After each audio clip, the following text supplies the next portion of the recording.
এবার অনুষ্ঠানে সকলের সামনে অনুভবকে জড়িয়ে ধরে আমি তোমাকে ভালোবাসি বলল লাজু। হ্যাঁ সুপ্রিয় দর্শক, কোণে দেখা আলো ধারাবাহিকের একদম জমজমাট নতুন প্রমোতে তো আমরা এরকমটাই দেখতে পারবো। বিস্তারিত জানতে চাইলে এখনই ভিডিওটা একটি লাইক দিয়ে চ্যানেলটিকে সাবস্ক্রাইব করে একদম শেষ পর্যন্ত দেখতে থাকো। কোণে দেখা আলো ধারাবাহিকের একদম নতুন প্রমোতে তো আমরা সবাই দেখতে পারবো যে যখন বিশাল বড় একটি অনুষ্ঠানের আয়োজন করা হয়, সেখানে অনুভবের মা বনলতাকে বলতে থাকে যে এই সমস্ত আননেসেসারি সেলিব্রেশন এসব কিছুই কি তুমি জোর করেছিল অনুভবকে।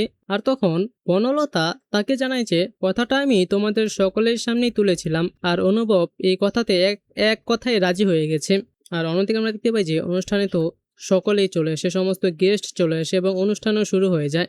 কিন্তু শুধুমাত্র অনুভবই আসে না, যার জন্য এত কিছু আয়োজন করা হয়েছিল।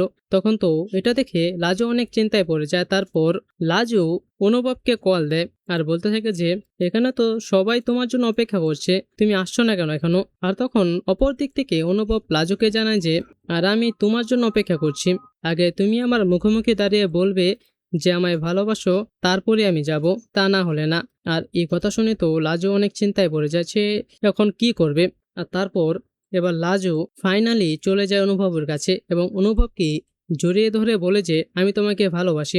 আর তারপর এবার অনুভবও লাজুকে মেনে নেয়। আর তারপর লাজুকে নিয়ে সোজাসুজি ওই অনুষ্ঠানে চলে আসে এবং অনুষ্ঠানে সকলের সামনে দাঁড়িয়ে বলতে থাকে যে আমি লাজুকে ভালোবাসি আর আমি লাজুকে বিয়ে করতে চাই। আর এই কথা শুনে তো সেখানে থাকা সবাই অনেক অবাক হয়ে যায়। তো সুপ্রিয় দর্শক, এরকমটাই যদি দেখানো হয় তাহলে আপনারা সবাই খুশি হবেন তো, এবং আপনারাও চান তো যে এরকমই কিছু একটা হোক। তো আপনারা যদি এরকমটাই চেয়ে থাকেন তাহলে সেটি নিচে কমেন্টে জানিয়ে দিন, এবং এরকমই প্রতিদিনের সব আপডেটগুলো সবার আগে পেতে চাইলে এখনই আমাদের এই চ্যানেলটিকে সাবস্ক্রাইব করে দিন।